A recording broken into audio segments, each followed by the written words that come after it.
হঠাৎ বিশ্বনবী দেখলেন আকাশের সূর্যের আলো ক্ষীণ হতে শুরু করেছে, কমতে শুরু করেছে। তিনি খেয়াল করে দেখলেন এর কারণ সাইয়েদনা জিব্রাইল বিশাল ফেরেশতাদের বহন নিয়ে পৃথিবীতে নেমে আসছেন। এসে বললেন, ইয়া রাসূলুল্লাহ, আমি 1,40,000 ফেরেশতা নিয়ে নেমে এসেছি। আপনি কি জানেন না, ঠিক একটু আগে মদিনাতে আপনার এক প্রিয় সাহাবা, তার নাম হচ্ছে মুআবিয়া ইবনে মুআবিয়া আল মুজানি, একটু আগে শেষ নিঃশ্বাস ত্যাগ করেছে। সাইয়েদনা জিব্রাইল বললেন, ও নবী, আপনি কি আপনার প্রাণের সাহাবীর জন্য গায়েবানা জানাজা পড়বেন না? বিশ্বনবী বললেন, অবশ্যই পড়বো।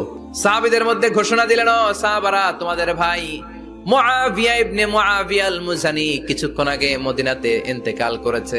তোমাদের ভাইদের জন্য সবাই বাইরে বের হয়ে আসো, এই মুহূর্তে আমরা গায়েবানা জানাজা পড়বো। বিশ্বনবী প্রথম কাতারে দাঁড়ালেন, হাজার হাজার সাহাবারা লাইন ধরে দাঁড়ালো।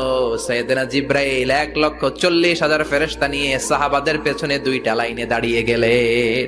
নামাজ শেষ।